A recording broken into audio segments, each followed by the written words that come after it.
안녕하세요. 비욘디 박준표 PD입니다. 오늘 9시 방송은 대한수면연구학회와 비욘디가 함께하는 시간입니다. 네, 오늘 주제가 이제 형설지공의 역습, 소아청소년기의 수면 부족이라는 제목으로 순천향대 천안병원 소아청소년과 김승수 교수님과 함께합니다. 교수님 안녕하세요. 안녕하십니까. 네, 시청자분들께 인사랑 오늘 주제 간단히 먼저 소개 부탁드리겠습니다. 네, 안녕하십니까.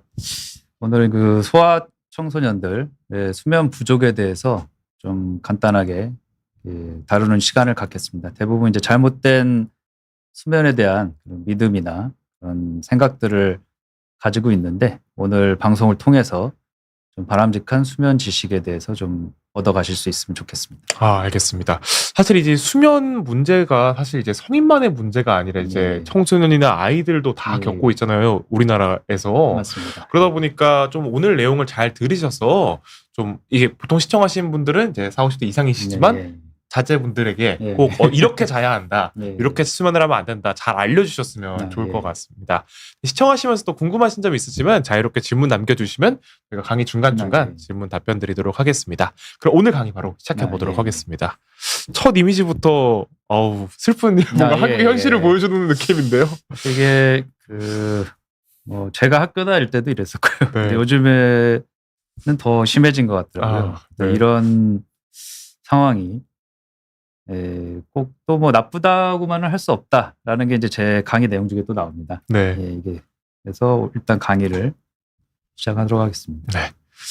그래서 형설지공이라는 얘기는 이제 많이 들어보셨을 텐데요. 사실 우리나라, 중국, 일본 이런 이제 북동 아시아권에서는 어떤 그런 아주 성공적인 사례 내지는 권장되는 그런 이야기로 전해내려고 있는 그런 이야기입니다. 잘 아시다시피 이제 돈이 없어서 기름을 살 돈이 없어서 선비들이 한 선비는 이제 밤에 반딧불을 잡아서 그 불빛으로 공부를 해서 성공했다. 그리고 또 한 선비는 밤에 내리는 눈의 빛을 빌어서 공부를 해서 성공했다. 이런 감동적인 얘기입니다. 하지만 이제 이런 얘기들이 좀 품고 있는 어떤 그 함정들이 있고 그런 함정들에 우리가 좀 많이 빠지고 있다라는 생각이 들어서 형설지공이라는 얘기를 좀 먼저 들고 와봤습니다. 그래서 일단 전국 시대 때부터도 벌써 이 형설지공에 대해서는 그런 많은 어떤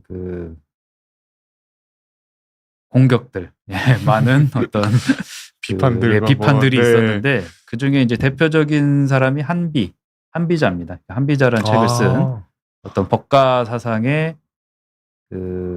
아버지 같은 분이라고 할 수 있는데 이분이 이제 본인의 책 한비자에서 이 형설지공에 나오는 선비들에 대해서 비판을 한 내용이 있습니다. 그래서 어떻게 비판을 했냐면 한 사람이 이 형설지공에 나오는 선비들의 집에 이제 낮에 한번 찾아가 본 거죠. 그랬더니 그 반딧불을 잡아서 공부를 했던 선비 집에 가봤더니 낮에 집에 없더라는 겁니다. 그러니까 어디 갔나 봤더니 이제 반딧불 잡으러 이제 산으로 돌아다니고 있다는 거죠. 그래서 어떤 연구를 보니까 이 반딧불을 잡아서 공부를 하려면 글을 읽을 정도로 하려면 100마리 정도 잡아야 된다 그러더라고요. 그러니까 낮에 100마리 잡으려고 돌아다니면 낮에 공부할 시간이 없겠죠. 이런 내용에 대해서 또 비판을 했고 무슨 그 시간에 공부를 해라 이런 느낌의 비판인 거네요. 한비자가 얘기한 게 그겁니다. 그러니까 반딧불 작업으로 다닐 시간에 낮에 공부를 열심히 하고 밤에는 자라 이런 내용이었고 또 이제 눈이 오는 날 공부하는 선비를 찾아갔더니 낮에 집에 있긴 한데 공부는 안 하고 하늘만 쳐다보고 있더라는 겁니다. 눈 올 때까지 기다리는 건가요? 눈이 오나 안 오나 이제 걱정하고 있는 거죠. 그런데 이런 이야기들이 왜 생겼는지는 조금 이제 배경이 있긴 합니다. 물론 이 주제에서 제가 얘기하고 싶은 거는 밤새서 공부하지 말라는 얘기긴 한데 이 시기에는 아직 이제 과거 시험 같은 어떤 공식적인 인재 등용의 루트가 없던 시기이기 때문에 이런 사람들이 결국은 이제 자기 어떤 스토리를 만들어서 그런 권력을 가진 사람한테 등용이 돼야 되는 시대이기 때문에 이런 얘기들 만들지 않았을까 싶은데 약간 자기소개서의 극적인 얘기 듣듯이 뭔가 극적인 부분이 있어야 역경 극복 이런 것처럼 좀 성공할 수 있는 거는 예나 지금이나 마찬가지 같습니다. 그래서 이렇게 이제 그 시대 때부터도 이런 형설지공에 대한 비판이 있어 왔고 이러한 역사는 이제 면면이 내려와서 드디어 이제 우리나라에는 아마 요즘 세대 분들은 많이 못 들어보셨을 수도 있는데 네. 저희가 공부하던 시대만 해도 사당 오락이라는 얘기가 있었습니다. 그러니까 좋은 어떤 학교를 가기 위해서는 5시간을 잠을 자면 떨어지고 4시간 정도는 잠을 자면서 공부를 해야 붙는다는 아주 무서운 얘기인데 그리고 저희 시대 때는 이제 90년대 때는 급기야는 뭐 3당 사락이라는 얘기까지도 나왔습니다. 교수님 혹시 몇 시간 주무셨나요? 사실 저는 이렇게 안 자진 않았어요. 다행히. 네. 락은 안 하셨나요? 네. 근데 어쨌든 이런 얘기가 이제 우리 그 동양권에 특히 이런 북동아시아 쪽에 면면이 내려오고 있는 좀 슬픈 전통이 돼버렸는데 사실 그 미국 수면재단, 수면학회에서 권장하는 그 하루 수면 요구량을 보시면 깜짝 놀라실 겁니다. 대부분 제가 이 진료실에서 부모님들이나 네. 그 저한테 찾아온 이제 청소년들, 소아들한테 이 얘기를 해주면 대부분 그렇게나 많이 자야 되나요? 라고 물어보더라고요. 그러니까 사당오락 얘기하는데 예. 지금 8시간, 10시간이면 맞습니다. 2배잖아요. 예. 그래서 이런 수면 요구량에 사실 턱없이 못 미치게 자고 있는 게 우리의 현실이고 이런 것들을 워낙에 이제 수면을 연구하시는 분들 사이에서는 전 세계적으로 유명합니다. 우리나라나 뭐 일본, 뭐 중국, 홍콩, 동아시아권 싱가포르 이쪽 사람들은 적게 잔다. 아니면 뭐 거의 정설화돼 있기 때문에 반박할 수 없을 정도로 정설화돼 있고. 근데 안타까운 거는 이제 미국조차도 사실 최근에는 이런 경향을 많이 따라오고 있어서 그 최근 연구 자료를 보면 이런 권장 수면량에 적절한 수면을 취하는 청소년이 미국에서조차도 25% 정도밖에 안 된다. 이렇게 8시간, 10시간 뭐 이렇게 자는 학생들이 25%요? 예, 그런 얘기가 나오고 있더라고요.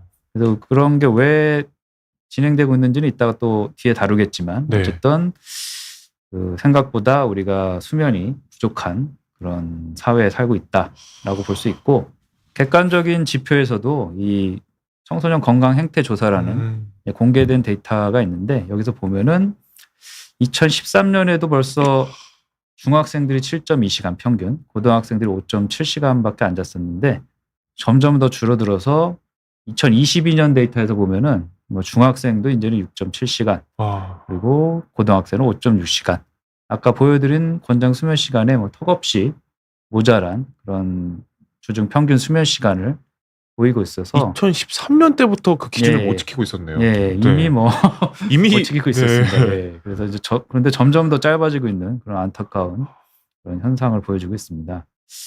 그래서 과거 이것도 벌써 한 10년 전 자료긴 한데 그 전 세계에 있는 이제 영유아랑 그런 그 취약 전 연령 아동들을 대상으로 이 조디 민델 쌤이 제가 연수 갔던 그 필라델피아 아동병원에 계신 이제 사이콜로지스트 심리사 선생님이신데 이분이 이제 전 세계 조사를 해봤더니 이 빨간 화살표로 나타낸 것처럼 영유아 수면 시간 같은 경우 거의 이제 우리나라가 3등 안에 인도랑 일본 다음에 3등 안에 들어있는 걸 볼 수 있습니다. 영유아 시기부터 이미 수면량이 다른 국가들에 비해서 많이 짧고요. 근데 진짜 이건 좀 이해가 안 가는 게 중학교 때는 뭐 공부시킨다 그러지만 0, 3세한테 공부시키진 않잖아요. 그냥 기본적으로 수면 시간이 다 짧은 거네요. 맞습니다. 그러니까 부모님들 세대나 할머니, 할아버지 세대들도 이미 수면이 짧기 때문에 거기서부터 아마 시작되는 게 아닌가 싶기도 하고요.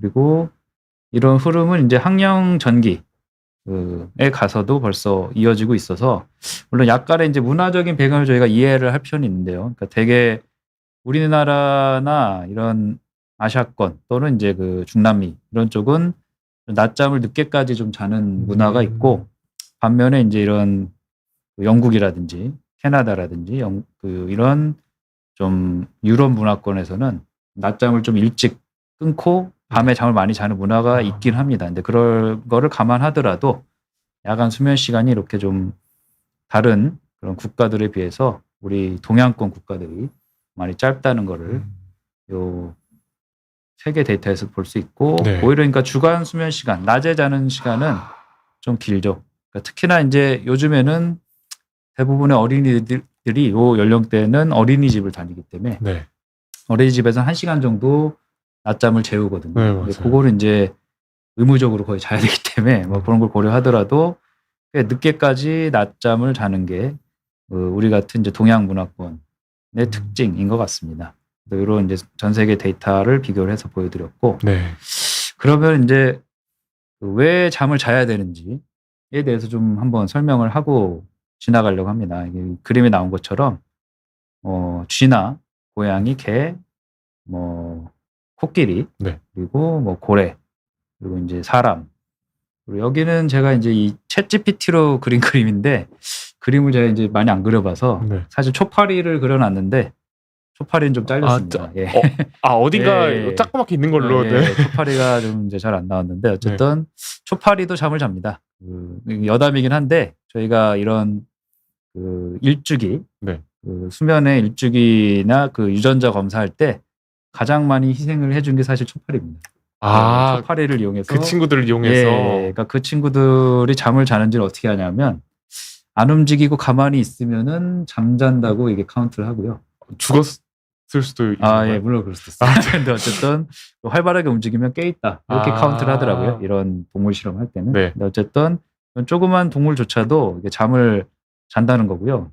왜 잠을 자야 될지를 알아야 이제 이후에 얘기하는 그 스토리에 그 이해를 하실 수가 있을 거기 때문에 수면의 기능에 대해서 먼저 살펴보겠습니다. 그래서 수면은 아시다시피 생명과 적절한 생체 기능에 아주 필수적인 그런 부분이고 특히나 이 청소년기랑 학생들에게는 학습이나 그런 집행 기능의 유지에 필수적인 부분이기 때문에 제가 흔히 그 저희 청소년이나 이제 학령기 그 아동들이 제 외래에 왔을 때 설명해 주는 게 사실 수면도 학습의 일부라고 생각을 해야 된다라고 설명을 합니다. 네. 그 이유는 이제 깊은 수면 시기에는 그 서파 수면이라고도 하는데요. 이 신체의 성장 호르몬이나 이런 게 분비가 되고 또 이제 뇌의 노폐물, 이 청소되는 글림파틱 시스템이 활발하게 가동되는 걸로 이렇게 최근 여러 보고들에서 나타나고 있습니다. 네. 그리고 이제 렘 수면 때는 우리가 꿈을 꾸는 그 렘 수면 때는 주로 인지 기능의 그 발달이 많이 이루어지고 중추 신경계의 성장과 발달이 이루어지는데 이런 깊은 수면과 렘 수면 때 낮에 학습한 내용이 장기 기억으로 이제 넘어가기 때문에 흔히들 아마 경험을 해보셨을 겁니다. 그러니까 학창 시절에 네. 우리가 이제 밤을 새서 공부를 하면 대개는 이제 시험 볼 때까지는 좀 머리에 남아 있는데 시험이 끝나고 나면 이게 잘 기억이 안 남죠. 그게 이제 과학적으로도 설명이 되는 게 그러니까 잠을 안 자고 공부를 하면 단기 기억에는 잠깐 남아 있지만 결국 장기 기억으로 넘어가지를 못하는 겁니다. 그래서 결국은 항상 강조하듯이 학습과 집행 기능에 필수적인 게 수면이기 때문에 항상 학습 계획을 세울 때는 수면도 계획의 일부로 고려를 해서 세우는 게 좋겠습니다. 그래서 이 그림을 이제 그 수면을 관장하는 그런 그 클락진, 우리 뇌에 있는 시계 유전자에 대한 이제 설명이고, 네. 이 머리에 있는 중추 클락진이 심장이나 근육, 간, 소화기관 이런 데 있는 그 하부 기관에 있는 클락진들과 연동을 해서 정체적인 생체 리듬을 조정하는 걸로 되어 있습니다. 여기까지 밝혀진 거고, 그래서 이것도 역시 여담인데 2017년에 제가 연수를 갔었는데 마침 공교롭게도 2017년이 이 주제로 그 연구하셨던 분이 노벨상을 받았던 해였거든요. 그러니까 그쪽에서는 그 수면 그 계에서는 완전히 그 축제 기간이더라고요. 그러니까 드디어 이제 우리 세상에 왔다. 이 분야에서 노벨이 나왔으니까. 노벨상이 이제 나왔으니까 이제 우리 세상에 왔다 이렇게 축제 분위기가 돼 있더라고요. 그래서 그 이후로 이제 더 많은 발전이 있었습니다. 그리고 이제 그 다음으로는 그러면 이제 잠을 안 자면 어떻게 되나 이게 이제 궁금하실 것 같아서 그 다음으로는 이제 수면이 부족하면 어떤 변화를 겪게 되는지 어떤 어려움을 겪게 되는지를 또 좀 짚고 넘어가겠습니다. 가장 중요한 이제 뇌는 그 뇌 피질의 두께가 그 수면 장애와 반비례하는 걸로 되어 있습니다. 쉽게 얘기하면 이제 수면 장애가 있거나 수면이 부족하면 뇌 피질의 두께가 얇아지는 겁니다. 그 뇌 피질의 두께가 얇아진다는 거는 이제 뇌의 세포가 죽는다는 건가요? 줄어든다라고 네. 이해를 하시면 됩니다. 그러니까 뇌 효율이 당연히 떨어지겠죠. 네. 그리고 그 수면의 양과 주간 졸림의 상관관계는 연령에 영향을 많이 받는 걸로 네. 나와 있고, 그다음에 이제 수면 방출, 슬립 스핀들과 서파, 슬로우 웨이브가 유전 인자 외에도 환경 인자에도 역시 강한 영향을 받는다는 게 이 사춘기 쌍둥이의 뇌파 연구에서 증명이 됐는데, 여기 나오는 수면 방출랑 서파가 왜 중요하냐면 네. 이게 결국 두 가지가 다 그 수면 시기에 그 어떤 낮에 학습한 내용의 장기 기억화와 관련이 있기 때문입니다. 그러니까 수면 방출가 적절하게 나타나고 그게 서파와 잘 연동이 돼야 우리가 학습한 내용이 장기 기억으로 잘 넘어갈 수가 있고 감정적으로도 안정이 될 수가 있는데, 요것들이 이제 방해를 받게 되면 그러한 장기 기억으로 넘어가는 과정이라든지 감정의 조절에서 어려움을 겪을 수 있다고 되어 있습니다. 결국 둘 다 문제를 좀 발생시키는 예, 거군요. 맞습니다. 예. 알겠습니다. 그리고 이제 정신 건강에 있어서도 많은 연구들이 있는데, 특히 이제 핀란드에서 5년간의 그 추적 관찰 연구를 살펴보면 이 수면의 양이 감정이나 행동 문제에 강력한 예측 인자로 나타나고 있습니다. 그래서 여아에서 그 주중에 이제 수면량이 6시간 미만이거나 10시간 이상인 경우. 많아도 문제인가요? 예, 맞습니다. 그리고 주말에 수면이 부족한 경우, 그러니까 주말에조차도 보충 수면을 안 하는 경우에, 네.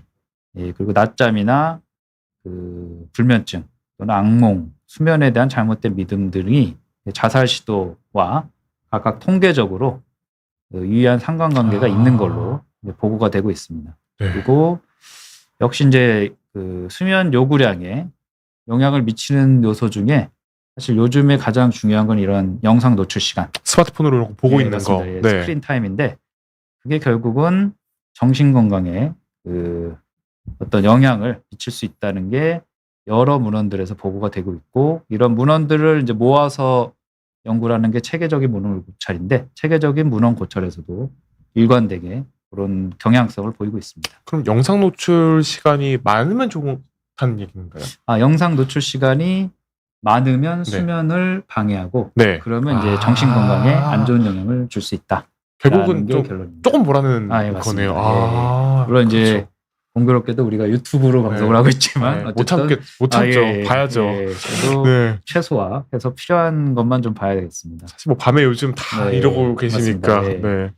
그리고 이제 건강 위험 행동이라고 부르는 이제 여러 가지 흡연이라든지 뭐 음주라든지 이런 것들도 불건강한 수면 행태, 수면 부족이나 사회적인 시차, 수면 장애 등과 관련이 있다는 게 여러 이제 종단면 연구들에서 나타나고 있고, 이제 구조적이고 기능적인 어떤 뇌의 흐름을 보는, 뇌 기능의 흐름을 보는 펑셔널 MRI 연구에서도 그 수면 불량은 청소년이 이제 미국 같은 경우는 운전을 하니까요. 운전 중에 위험한 행동의 증가와 연관성을 보인다. 특히 이제 배 쪽 선조체, 벤트럴 스트레이툼과 좀 관련이 있다. 이런 이제 연구들도 이미 나와 있습니다. 그러니까 수면 부족은 여러 가지 문제를 일으킬 수가 있는 겁니다. 혹시 배 쪽 선조체가 좀 어떤 건가요? 예, 주로 이제 어떤 각성을 유지하는데 좀 중요한 영향을 줄 수가 있습니다. 그러니까 운전 중에 졸거나 졸음운전을 하거나 이런 문제를 이제 초래할 수가 있는 거예요. 결국은 수면 불량할수록 이렇게 좀 행동을 할 때 잘 집중도 못하고 각성이 잘 안 되고. 그렇죠. 네. 그런 것들이 좀 보고가 되고 있고, 그래서 이제 과거 2011년에 저희 이제 홍승봉 교수님이랑 뭐 구대린 교수님, 양광익 교수님, 김재영 교수님이 반가운 저희 다 수면 연구학회 그 기라성 같은 선생님들이신데, 어쨌든 2011년에 우리나라 전국 청소년을 대상으로 표본 추출을 해서 거의 한 26,395명에 대해서 설문조사를 해서 데이터를 하나 만드신 게 있어서 제가 한번 분석을 해봤습니다. 그래서 이제 수면 습관과 수면 문제, 학업 성취도 및 정세에 관한 이제 설문조사였고, 그 당시에서 또 이제 좋은 보고서를 내셨고 많은 논문을 쓰셨는데, 그 데이터로 제가 이제 2차 분석을 해봤고, 어쨌든 평균적으로 그 당시에도 벌써 2011년이면 이제 14년 전이니까 사실 이때 설문조사에 참여하셨던 중고등학생 분들은 이미 다 성인이실 거예요. 딱 제가 예, 그때일 것 같은데요. 네. 설문조사를 직접 하지는 않으셨어도 같은 학교에 있는 누군가는 하셨을 수 있어요. 그럴 수도 있겠네요, 정말. 그런데 어쨌든 그 당시에 벌써 주중 평균 수면 시간이 6.7시간밖에 안 됐고 중학생이 7.3시간, 일반계 고등학생이 5.8시간 정도밖에 안 됐었습니다. 그리고 주말에는 그래도 이제 보충 수면을 하니까 9.1시간 정도 자는 걸로 나타났었고, 당시 중학생은 9.4시간, 일반계 고등학생은 8.5시간 정도 보충 수면을 하는 걸로, 그 당시에도 벌써 수면 부족과 보충 수면이라는 패턴이 나타나고 있었습니다. 정말 이때보다 지금이 더 심각할 것 같네요. 예, 아까 보여드렸던 것처럼 청소년 건강 행태 조사에서 보여드렸던 것처럼 지금은 사실 더 줄어들었습니다. 제 기억에 제가 이때 중3인가였는데 스마트폰이 있었던가 없었던가 약간 다 가지고 있지 않았던 그런 애매한 시기였던 것 같은데 지금은 다 가지고 있으니까 훨씬 더 많이 안 잘 거 아니에요. 맞습니다. 그 당시만 해도 사실 스마트폰은 아마 어른들도 이제 좀 전환기여서 안 가지고 있는 사람들이 좀 있었고 사실 저도 없었으니까요. 그리고 저도 없었던 것 같습니다. 학생들은 뭐 더 없었던 시기고 그때만 해도 그냥 아마 그냥 그런 피처폰 전화만 되는 피처폰 정도 가지고 있었을 텐데 요즘은 뭐 이제 다들 스마트폰까지 갖고 있는 시대니까 더 심각해진 것 같습니다. 그래서 이 데이터를 가지고 이제 제가 했던 작업은 그 어떤 그 타겟, 어떤 정답이 없는 전체 데이터를 가지고서 그 패턴을 분석을 해봤습니다. 그래서 몇 가지 패턴으로 나눴을 때, 몇 가지 클러스터로 나눴을 때 가장 통계적으로 안정적인 지표를 보이냐를 그 분석을 한 건데 K-민지 클러스터링이라는 기법을 썼었고 이 그림에 보여드리는 이 그림에서는 이 양수 쪽으로 그러니까 0.25, 0.5 이쪽으로 이 그래프 색깔이 많이 위치할수록 분류가 잘 된 겁니다. 그래서 여기서 보였던 것처럼 두 개의 클러스터로 나눴을 때 제일 이 분포로 분류를 잘 설명할 수 있는 걸로 나와서 그런 데이터 드리븐한 방법으로 봤을 때 두 개의 클러스터로 한번 분류를 해봤습니다. 그래서 두 개를 클러스터로 나눠봤더니 이렇게 좀 특징적인 두 개의 클러스터로 나눴는데 우선 그 결론부터 얘기 드리면 이제 건강이 좀 안 좋은 게 집단 1입니다. 클러스터 1이 좀 어떤 여러 가지 건강 행태에서 안 좋은 지표들을 보이는 클러스터인데 평균 연령은 16세 그리고 집단 2는 14.9세로 확실히 좀 집단 1, 클러스터 1이 평균 연령이 높은 걸로 나와 있고요. 그리고 여기 오른쪽에 나와 있는 효과의 크기, 그러니까 코엔스 D라는 수치는 이 집단을 설명하는 데 있어서 이 변수가 얼만큼 중요한 작용을 하느냐, 얼마나 설명력을 지니느냐에 대한 건데 0.5 이상이면은 꽤 높은 거고요. 그리고 0.8 이상이면은 상당히 높은 겁니다. 그래서 변인과의 좀 관계성 같은 느낌인 거네요. 그래서 당연히 이제 연령은 관련이 많고요. 그러니까 중학생, 고등학생을 보셨다시피 연령은 당연히 이제 관련이 많고 또 재밌는 거는 이제 성별에서도 집단 1에는 그 여성분들이 여학생들이 좀 더 많이 분포하는 걸로 나왔었고 집단 2에는 상대적으로 이제 남학생들, 남성들이 많이 분포하는 걸로 나왔었습니다. 여기까지는 그래도 어느 정도는 좀 예측을 할 수 있는 부분이고 근데 수면 사실 요걸 보고 싶어서 제가 그 클러스터링을 해봤던 건데 수면 관련 지표에서는 그 주중 평균 수면 시간이 그 건강 행태가 안 좋은 그 클러스터 1에서는 6시간으로 나왔고 그 집단 2 그나마 그래도 건강 행태가 비교적 나은 클러스터 2에서는 7.1시간으로 나와서 여기서 이제 우리가 그 알 수 있는 것은 물론 이제 이 클러스터링을 통해서 본 데이터 자체가 종단 연구가 아니고 단면 연구이기 때문에 사실 어떤 인과성을 여기서 얘기를 할 수는 없지만 그래도 최소 7시간 이상 자는 집단이 7시간 이상 자는 집단이 여러 가지 건강 행태상에서 그래도 좀 비교적 양호한 건강 행태를 보인다라는 걸 알 수 있고 사실 이거는 원인일 수도 있고 결과일 수도 있습니다. 그러니까 건강 행태가 안 좋기 때문에 심리적으로나 여러 가지 문제가 있기 때문에 잠을 적게 자는 걸 수도 있고 또는 또 거꾸로 잠을 적게 잤기 때문에 그런 건강 행태들이 안 좋아지는 것도 수도 있습니다. 물론 이런 단면 연구의 한계상 단면 연구에서는 그거를 볼 수는 없고요. 어쨌든 요 데이터에서는 그렇게 나왔고, 근데 재밌는 거는 그 주말에는 두 그룹 다 9시간 가깝게 그 보충 수면을 하는 걸로 나왔고, 그거는 두 집단 간에 별 차이가 없는 걸로 나왔습니다. 네. 그리고 이제 웹사이트에 주간에 그 출입하는 횟수도 확실히 이 집단 1, 클러스터 1이 높은 걸로 나왔고, 네. 이 효과 크기가 1.0, 1점대라는 건 상당히 큰 효과거든요. 네. 큰 이펙트를 가지고 있다는 거고. 엄청 관련 있는 요소라는 네, 거죠. 맞습니다. 네. 그리고 이 아침형, 저녁형 그 설문 점수에서 이 점수가 높을수록 아침형에 가까운 겁니다. 그러니까 저녁형에 가까운 사람들이 좀 더 어려움을 겪을 가능성이 높다라고 좀 해석할 수 있게 나왔고, 그것도 효과 크기가 0.9 정도로 상당히 크게 나왔습니다. 네. 그리고 이제 여러 정신건강 지표에서는 그 인터넷 중독이라든지 우울증이라든지 자살 생각이라든지 이런 것들이 확실히 그 클러스터 1 쪽에서 수면 시간이 짧은 그룹에서 좀 높은 걸로 나와서 효과 크기도 거의 다 1.4, 뭐 1.12 이렇게 상당히 크게 나와서 좀 뭔가 확실하게 구분되는 두 가지의 집단으로 나눌 수 있구나라는 걸 요 아주 큰 데이터인데요. 2만 명 정도니까 해서 볼 수가 있었습니다. 요 아래 두 개는 굉장히 어떻게 보면 정신적으로 큰 요소잖아요. 예, 맞습니다. 굉장히 관계성이 엄청 높네요. 아, 예, 맞습니다. 예. 그러니까 아까 잠깐 얘기 드렸듯이 이게 물론 원인일 수도 있고 결과일 수도 있습니다. 그러니까 네. 이런 심리적인 어려움이나 취약성이 있기 때문에 잠을 적게 자는 걸 수도 있고, 아니면 거꾸로 잠을 네. 적게 잤기 때문에 이런 심리적인 취약성이 나올 수도 있는데, 그 일례로 사실 우울감이나 우울증이 있을 때 제일 먼저 나타나는 증상 중에 하나가 잠을 잘 못 자는 겁니다. 네, 그런 예도 있기 때문에 해석엔 좀 주의를 요하지만 어쨌든 다른 걸 떠나서 수면이 좀 짧은 그룹에서는 항상 이런 거를 주의해서 볼 필요는 있겠구나라는 그 시사점을 좀 얻을 수 있는 연구였습니다. 알겠습니다. 네. 네. 이런 요소들이 이런 두 집단 간의 차이를 좀 극명히 보여주는 예, 요소들이 맞습니다. 있네요, 정말. 예. 그래서 이런 그 국내 데이터에서도 좀 봤었고, 네. 그러면 왜 이 청소년들이 잠을 안 자는지, 아까는 잘 자고 있었는데 얘가 또 잠을 깼죠. 답은 그러네요. 여기 나와 있습니다. 핸드폰. 애기는 깼네요. 예. 예. 그러니까 다른 동물들은 사실 핸드폰을 안 쓰기 때문에 네. 몇 천만 년 전, 몇 백만 년 전이랑 똑같이 밤에 자는데, 그 인간만 좀 이제 여러 가지 문명의 이기가 발명되면서 잠이 없어진 거죠. 전혀 눈빛에서 잠이라고는 예, 찾아볼 수 없는. 너무 또랑또랑하죠. 네.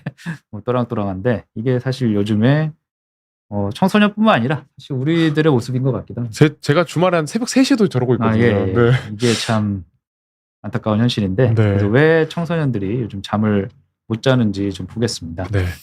물론 제일 중요한 요인은 생리적인 변화입니다. 그러니까 이 사춘기에 접어들면은 이런 일주기 리듬이 변화가 오게 되고 2시간 정도 그냥 자연스럽게 네. 생리적으로 수면 시간이 뒤로 밀리게 됩니다. 이거는 자연스러운 변화고, 그다음에 이제 일몰 후 멜라토닌 개시 시간, 그러니까 어두워지고 나서 우리 몸에서 수면을 유도하는 멜라토닌이 분비되는 시간도 그 뒤로 밀리게 됩니다. 네. 그래서 이제 생리적인 변화가 1차적으로는 시작이 되고, 그 다음에는 아까 잠깐 얘기 드린 것처럼 환경적인 영향이 여기 이제 쐐기를 받게 되는데요.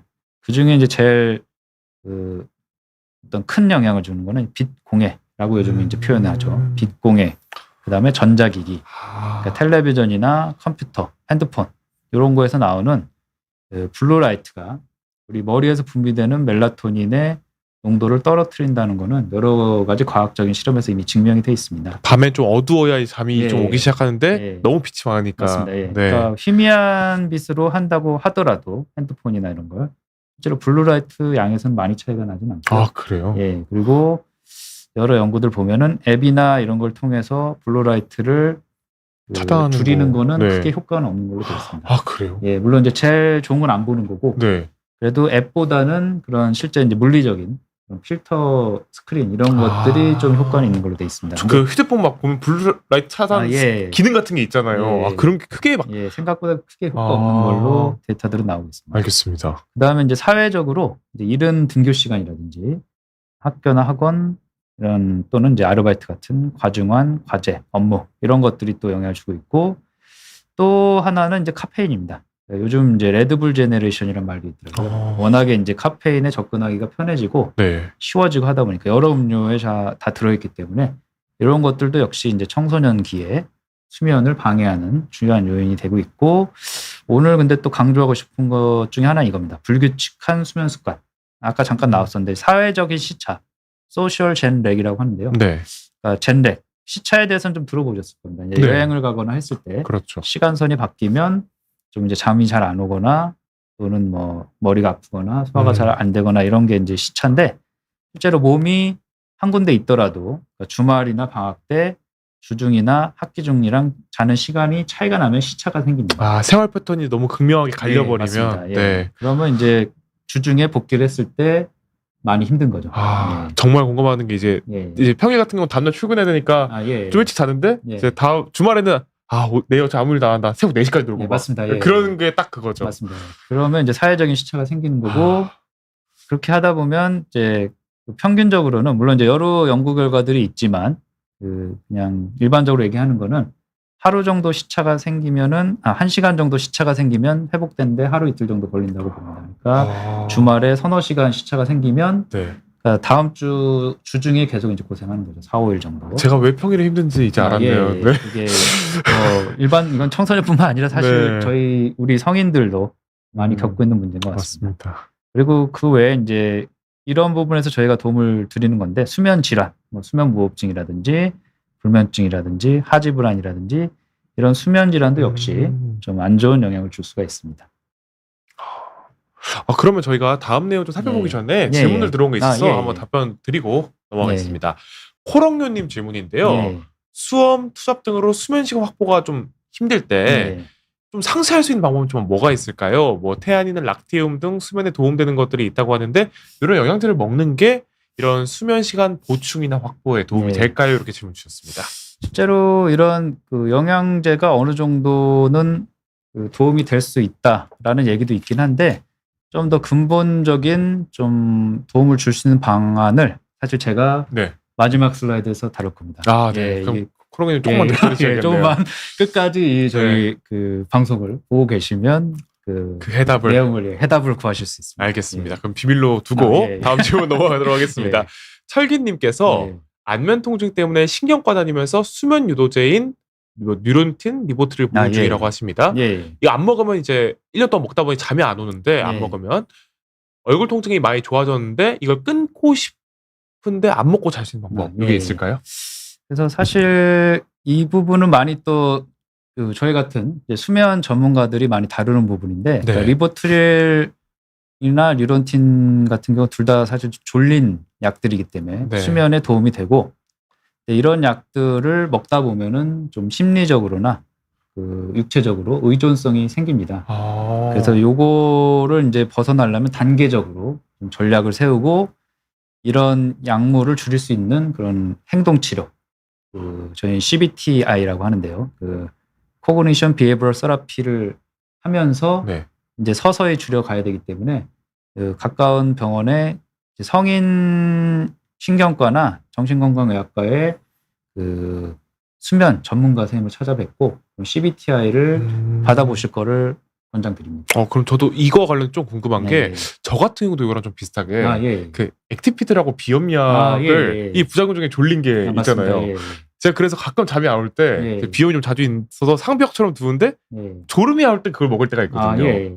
그런 것도 좀 이렇게 비슷하게 부작용을 있을 수 있을까요? 물론 그런 항히스타민 계열 약들도 졸리기 때문에 실제로 미국 통계도 보면은 비수면 전문가들이 소아나 아동들한테 수면을 도와줄 목적으로 많이 처방되는 걸로 나옵니다. 그러니까 저희 같은 오히려 수면 전문가들은 그런 약들의 사용을 좀 꺼리는 경향이 있는데, 미국 같은 경우도 제 목적으로 쓰는 게 아니니까 보니까 비수면 유도, 그러니까 소아에서 어쨌든 허가를 받은 약이기 때문에 쓸 수가 있으니까 쓰는데, 물론 이제 리보트릴이나 뉴론틴 같은 정도의 어떤 의존성이 생기지는 않지만 항히스타민을 먹고 잠을 청하는 거는 좀 가급적이면 지양하시는 게 좋은 습관 아니다 보니까. 알겠습니다. 저도 철기님과 함께 잘 새겨 듣도록 하겠습니다. 이따가 마지막 슬라이드에서 좀 기억할 일이 해결 방안을 제가 알려드리겠습니다. 알겠습니다. 그럼 한 가지만 더 살펴보고 나머지 내용 살펴보겠습니다. 라일락 향기님은 저희가 뭐 다뤘던 내용, 우울증과 관련이 있다 이런 내용 한번 살펴보시면 좋을 것 같고, 고덕 동그라시움님께서 좀 아이들에게 청소년들에게 멜라토닌 먹여도 되냐 이렇게 질문 주셨습니다.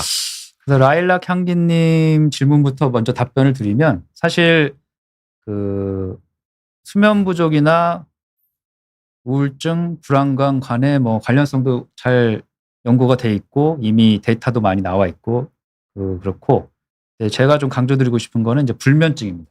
불면증하고 흔히 우리가 갖고 있는 지연성 수면 주기 장애는 좀 약간 다른데, 그러니까 불면증은 늦게 자기도 하지만 사실 자고 싶어도 늦게까지 못 자는 게 불면증입니다. 그리고 지연성 수면 주기 장애는 늦게 자지만 또 방학 때나 주말같이 잘 수 있는 기회가 주어지면은 늦게까지 잘 수 있는 게 지연성 수면 주기 장애인데, 실제로 청소년한테는 이런 지연성 수면 주기 장애가 많고, 물론 이제 가끔 불면증도 있습니다. 근데 문제는 불면증이 있는 경우는 이 라일락 향기님이 물어보신 것처럼 우울증이나 불안감과 관련이 많은 걸로 돼 있고, 통계를 보면 불안감과 가장 많은 관련이 있는 걸로 돼 있습니다. 그래서 청소년한테서 그런 지연성 수면 주기 장애가 아니라 그런 인솜니아, 불면증이 있을 때는 항상 그런 심리적인 문제가 없는지를 좀 찾으려고 저도 좀 노력을 합니다. 연관이 있다 보니까 그런 걸 좀 신경 써서 봐야 될 필요가 있다. 이렇게 말씀해 주시죠. 고덕동 그라시움님이 이제 좋은 질문 해주셨는데, 이게 사실 멜라토닌이 이제 국내에는 정식으로 처방할 수 있는 약제가 있기 때문에, 제가 알기로는 개인적으로 멜라토닌을 수입하거나 직구하는 거는 이미 막혀 있는 걸로 알고 있습니다. 그리고 그런 약들은 이제 혹시 여행을 가거나 해서 그래도 가끔 구해서 먹는 경우가 있는 걸로 알고 있는데, 좀 조심하셔야 되는 게, 이거는 이제 미국에서도 이런 얘기가 많이 있었기 때문에 올해 초에 FDA에서 미국에 시판되고 있는 그런 소화용 멜라토닌을 다 수거를 해서 표시된 함량만큼 들어있는지를 검사를 다 해봤습니다. 해봤더니 놀랍게도 실제로 그 표시된 함량만큼 들어있는 거는 한 3분의 1 정도밖에 안 됐다는 거고요. 다 고용량으로 넣어버린 건가요? 고용량으로 들어있기도 하고 아예 안 들어있기도 하고, 그리고 더 충격적인 거는 미국 같은 경우는 이제 주에 따라서는 대마 오일, 합법화돼 있는 주도 있기 때문에 사실 그런 성분들이 그냥 같이 들어있는 경우도 있었다는 겁니다. 대마도 이게 안정제 효과를 내다 보니까. 그러니까 미국이나 이런 데서 그런 멜라토닌 보충제 두 가지인데요. 그러니까 어떤 멜라토닌 제제를 개인적으로 구매해서 먹이시는 거는, 그래서 요즘에는 좀 주의하시라고 저는 설명을 드리고, 그리고 멜라토닌 보충제로 이제 국내에서 구할 수 있는 거는 주로 실제 멜라토닌보다는 그런 이제 식물 계열의 그런 약들인데, 거기에 과연 이제 멜라토닌이 충분히 들어있냐는 좀 아직은 논란의 여지가 있어서, 사실 멜라토닌을 주시는 것보다는, 멜라토닌 보충제를 주시는 것보다는 역시 이제 너무 또 한 곳으로 오는 것 같은데 가까운 소아청소년과나 이런 데서 좀 수면 전문가랑 한번 상담을 해보시고, 중요한 건 왜 피곤한지를 알아서 해결해 주는 게 더 중요합니다. 이 친구가 수면 무호흡증일 수도 있고 아니면 하지불안 장애일 수도 있고 여러 가지 이유가 있을 수 있거든요. 그러니까 그런 거를 먼저 좀 고려를 해보시는 게 좋겠고, 물론 이제 멜라토닌 자체는 안전한 걸로는 돼 있습니다. 그러니까 합법적으로 처방해서 먹는 멜라토닌에 한해서. 해외에서 뭐 불법적으로 수입한 거에는 뭐 안 좋은 성분들이 들어있을 확률이 좀 있다. 알겠습니다. 그거를 좀 주의를 요합니다. 그럼 저희는 남은 10분 동안 저희 궁금해하셨던 비밀을 찾으러 마지막 장으로 한번 달려보겠습니다. 그래서 이제 이거는 이제 빛공해랑 관련된 사진인데, 보시면 이게 우리나라도 있고, 밝네요. 뭐 일본, 그다음 뭐 유럽 이런 데는 밝죠. 불야성이라고 하는 표현처럼. 근데 여기 보시면 이 남미 쪽, 브라질, 원시립 이런 데는 이제 별로 불빛이 없죠. 아직 개발이 안 된. 그래서 여기서 착안을 해서 이제 브라질에 있는 교수님이 한 연구인데, 이쪽에 가서 연구를 하신 거예요. 전기가 안 들어오는 지역에 과연 사람들은 어떨까? 아프리카인가요? 혹시 남미인가요? 남미입니다. 남미요? 남미에서 제가 잘못 그래서 혹시 네. 아프리카랑 헷갈리셨나 해서 큰일 날 뻔했어요. 네. 역시 잘 짚어줘. 네. 그래서 어쨌든 이런 이제 남미 지역에 전기가 들어오지 않는 지역에서 과연 어떤 영향을 우리가 빛으로 인해서 받고 있는지를 거꾸로 연구를 해본 건데 네. 확실히 전등이 없는 집에 사는 청소년들이 더 일찍 잠을 잔다라는 것도 나와 있고, 그리고 그 교수님이 한 연구가 이건데, 아마존 고무 채취꾼이 낮에는 이제 아마존에서 일하니까 네. 당연히 이제 전기가 없겠죠. 그렇죠. 근데 그 조건은 똑같은데 집에 전등이 있는 사람이랑 없는 사람을 나눠서 연구를 해본 겁니다. 그랬더니 그 주중에는 빛에 노출되지 않지만 주말에 전등이 있는 집에 가서 자는 사람들이 주중에도 더 짧은 수면 시간을 보였더라. 네. 그리고 멜라토닌도 훨씬 늦게 분비가 되더라라는 아주 재밌는 연구 결과입니다. 그러니까 결국 이제 빛이 이제는 공해로 작용하고 있다라는 거를 알 수 있는 그 데이터고, 그리고 이제 최근에 전기 혜택을 받기 시작한 사람들도 그래도 원래부터 도시에 살았던 사람들보다는 그래도 비교적 일찍 잠자리에 든다라는 겁니다. 그러니까 우리도 생각해 보면 저희 할머니 할아버지 세대, 그러니까 저의 할머니 할아버지 세대를 생각해 보면 이제 전기의 혜택을 보급이 없었으니까 나중에 받으신 분들이니까 생각해보면 지금보다는 훨씬 일찍 주무셨던 걸로 그렇죠. 저도 기억이 나요. 햇빛 따라 사셨을 것 같아서 사실 건강한 삶인데, 그래서 이런 이제 그 빛공에 대한 연구들이 있었고, 그 그래프에서도 보면은 이 빨간 선이 집에 주말에 전기가 있는 집에서 자는 그 고무 채취공이고, 파란 선이 주말에 전기가 없는 집에서 자는 고무 채취공인데, 그래프를 보면 확실히 그 멜라토닌이 분비되는 시간이 늦는 거를 볼 수가 있고, 그것도 재밌는 거는 이 크로노타입, 이 뒤쪽으로 갈수록 이제 저녁형 인간이고 앞으로 갈수록 아침형 인간인데, 저녁형 인간일수록 여기에 영향을 더 많이 받는 겁니다. 그러니까 이런 빛에 노출되지 않을 때는 저녁형 인간이나 아침형 인간이나 크게 차이가 안 나는데, 이런 빛에 노출되는 순간 이 두 군 사이에서 그 반응에 많은 차이가 보인다는 겁니다. 그러니까 유독 좀 늦게 자고 아침에 일어나기 힘들어 하시는 분들 중에는 실제로는 습관의 문제가 아니라 이런 저녁형 인간인 경우도 있는 걸로 알고 있습니다. 알겠습니다. 결국 그냥 타고난 그런 게 있을 수 있다라는 말씀이신 거죠. 그러니까 좀 더 수면 부족에 취약한 게 저녁형 인간이라고 이해하시면 됩니다. 저 같습니다. 얘기 듣다 보니까. 그래서 어쨌든 이제 학교와 관련해서 그래서 이게 사실 세계적인 그 흐름이었고, 그 당시에 이게 벌써 한 10년 전부터 있던 어떤 운동인데, 그래서 경기도에서도 이제 9시 등교 정책을 시작을 해서 그 후에 여러 가지 이제 데이터들이 나왔는데, 이게 재밌는 건 일관되지 않은 결과가 나오고 있습니다. 왜냐하면 이게 초기에는 첫 해에는 오히려 이제 학생들이 그 일찍 등교를 할 때보다 잠도 잘 자고 했었는데, 이 시간이 지나다 보니까 오히려 내일 늦게 가니까 늦게 자야지. 뭐 이렇게 되는 거고. 더 충격적인 거는 사실 뭐 저도 얘기만 들은 거고 확인한 건 아닌데, 아침에 늦게 가니까 아침 학원이 하나 생겼다. 그 틈새 시장을 노리고 학원이 생겼다라는 얘기도 정말 들었습니다. 부지런한 한국인이네요. 제가 근데 확인해 본 건 아니라 그냥 그러니까 여기서 우리가 느낄 수 있는 거는 정책적인 부분도 물론 중요하지만 정책과 더불어서 특히 이제 학생들, 청소년들한테 올바른 수면 습관과 수면의 역할에 대해서 좀 교육이 절실하지 않나. 그러니까 단순히 정책으로만 이렇게 늦게 가게 했더니 그거에 맞춰서 또 안 좋은 습관을 새롭게 만들었네요. 오히려 더 늦게 잔다는 거죠.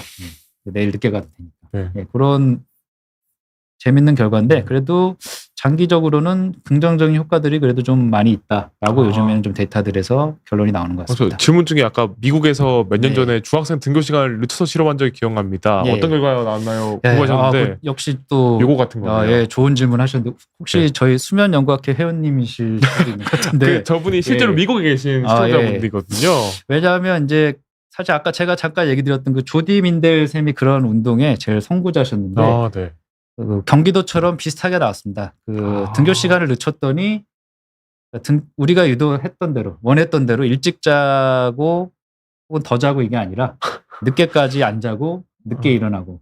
아싸, 내일 늦게 일어나도 된다. 이렇게. 그래서 사실 제가 한 얘기가 이 미국에 있는 수면 하시는 분들하고도 같이 항상 공유하는 내용인데, 우리가 이게 사회 제도를 바꾸는 것도 중요하지만 그런 청소년들을 올바른 지식을 좀 교육을 하는 것도 중요하다라는 이제 결론에 도달하고, 그래서 오늘도 제가 이런 걸 그래서 들고 온 겁니다. 아, 알겠습니다. 예. 그래서 이제 드디어 기다리셨던 올바른 수면 습관과 수면의 팁인데, 네. 다들 한 번씩은 보신 내용일 겁니다. 그래서 일단 늦은 오후나 이른 저녁에 운동을 하는 건 수면에 도움이 되고요. 물론 너무 늦게 운동하는 건 오히려 몸이 흥분해서 네. 잠자는 데 도움이 안 될 수 있습니다. 그리고 낮잠을 피해야 밤에 잠을 푹 잘 수가 있고, 그리고 잠자리나 침대에 쉴 때 누워 있으면 잠자리나 침대에 누웠을 때 잠이 잘 안 올 수 있기 때문에 잠자리나 침대는 잘 때만 눕는 게 좋습니다. 그리고 배가 너무 고프면은 잠이 안 올 수 있어서 가벼운 간식을 먹는 게 도움이 될 수 있는데, 또 너무 많이 먹으면 소화하느라고 또 잠이 안 올 수도 있으니까 밥을 늦게 먹는 거는 권장하지 않습니다. 그리고 잠자기 전에 수분 섭취를 줄여야 소변이 마려우면 깨기 때문에 좀 푹 자는 데 도움이 될 수가 있고, 최소 취침 6시간 전부터는 카페인 섭취를 피하셔야 되는데, 커피에 대해서는 잘 생각하고 계시겠지만 다른 이제 그런 탄산음료나 아니면 초콜릿 같은 것도 카페인이 꽤 들어 있으니까 그런 것도 좀 염두에 두셔야 됩니다. 그리고 이 백색소음이나 귀마개 같은 게 좀 도움이 될 수가 있고요. 근데 제가 지금 보면서 체크해봤는데 8개 중에 7개를 제가 안 지키고 있네요. 아이고, 8개, 8번은 반려동물을 안 키워서 안 지키고 있었던 거예요. 그래도 오늘 하셨으니까 이제 그리고 최소 취침 1시간 전부터는 이제 전자기기의 사용을 중단하고, 가능하면은 자는 방 안에는 없는 게 좋습니다. 그리고 주말이나 방학 때도 이런 이제 소셜 jetlag, 사회적인 시차를 피하기 위해서 일정한 시간에 잠자리에 드시는 게 좋고, 그리고 낮에 충분한 일광 노출을 해야 우리 머리 안에 있는 수면 시계들이 제대로 작동을 하기 때문에 낮에는 충분한 일광 노출을 하시는 게 숙면에 도움이 됩니다. 그리고 이제 기다리셨던 팁인데, 이 많은 논란이 있는 부분이지만 어쨌든 결론적으로는 잠깐 낮잠을 자는 거는 단기적으로는 도움이 됩니다. 물론 이제 근본적인 해결이 되지는 않고요. 근데 낮잠도 이제 슬기롭게 자야 되는데, 가능하면 오후 3시 이전에, 이른 오후에 낮잠을 자야 저녁잠에 영향을 덜 줄 수가 있기 때문에 이른 오후 3시 이전에 자는 걸 권장하고, 늦어도 물론 이제 청소년들은 학교 끝나는 시간이나 이런 걸 생각하면 3시 이전에 자기 힘들 수 있기 때문에 늦어도 그래도 5시 전까지는, 최소 그래도 5시 전까지는 낮잠을, 그러니까 이른 시기에 낮잠을 자는 게 약간은 도움이 될 수 있고, 특히나 오후 3시나 5시가 가장 졸린 시간대이기 때문에 이때 너무 졸리다면 짧게 낮잠을 자는 게 도움이 됩니다. 근데 너무 길게 낮잠을 자서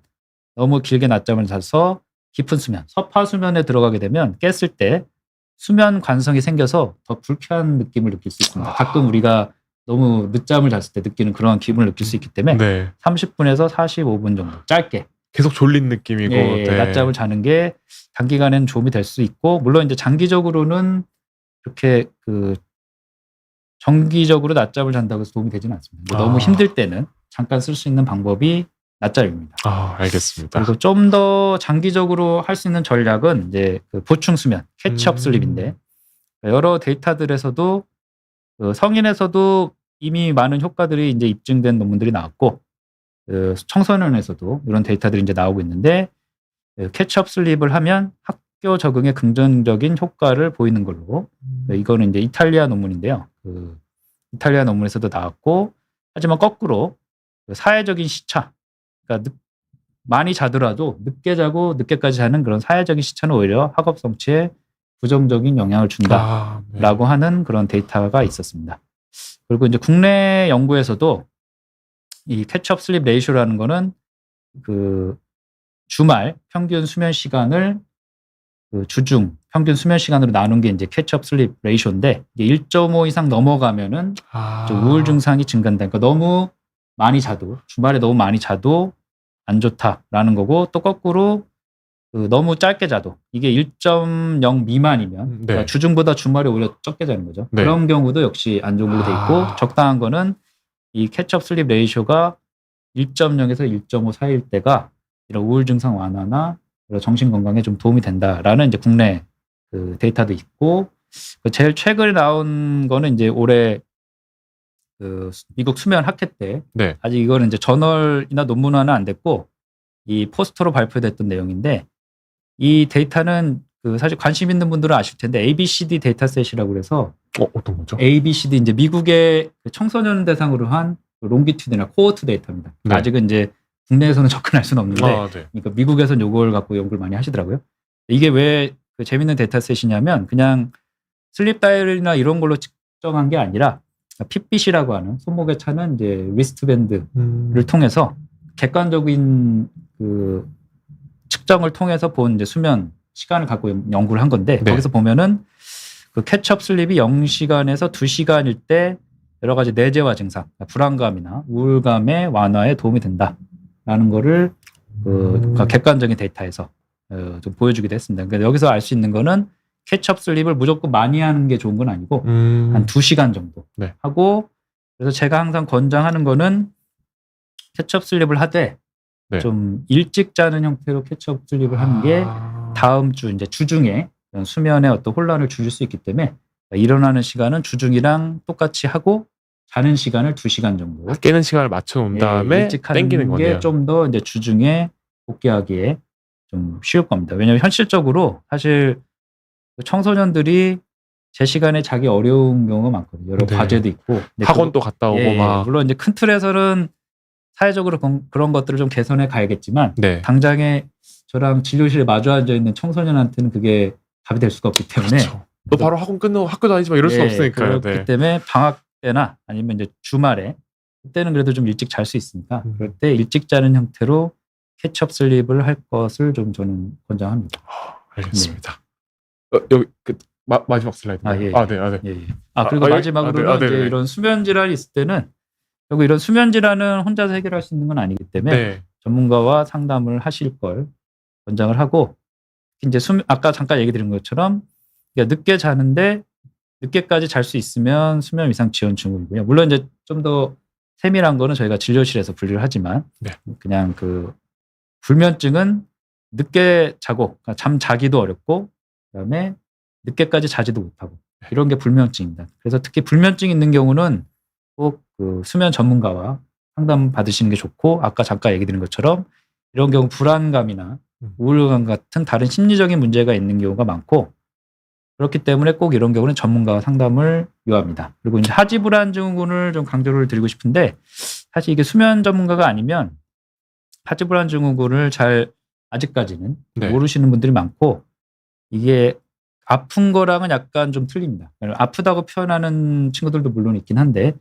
다리가 자꾸 불편하고 움직이고 싶은 느낌이 들어서 잠들기가 어려운 겁니다. 이런 경우는 이제 저희하고 같이 그 진단을 하고 치료를 하면은 훨씬 잘 잘 수가 있기 때문에 이런 하지불안 증후군 의심되는 친구들도 그 가까운 수면 전문가하고 좀 상담하실 걸 권장하고, 그다음에 이제 폐쇄성 수면 무호흡증은 요 연령대는 그 학령 전기 아동보다는 많이 줄긴 하지만 그래도 있습니다. 그래서 코를 고는데 미국 그 소아청소년학회 가이드라인을 따라서 설명을 드리면 일주일에 코를 3일 이상 고는 경우에는 폐쇄성 수면 무호흡증에 대해서 한번 상담을 받아볼 걸 권고하고 있습니다.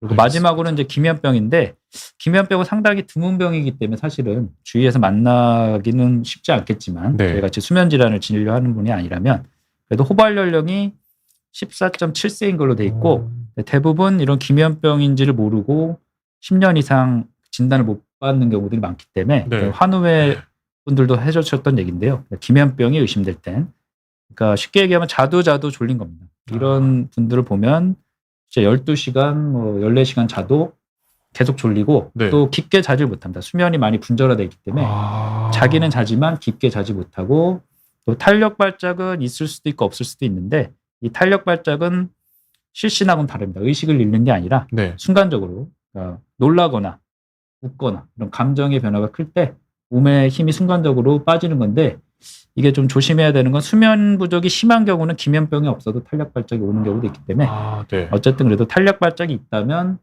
뭐 당연히 병원을 찾으셔야 됩니다. 알겠습니다. 이런 것들이 이제 청소년기의 수면 질환으로 나타난다. 여기까지 알고 가시면 좋을 것 같습니다.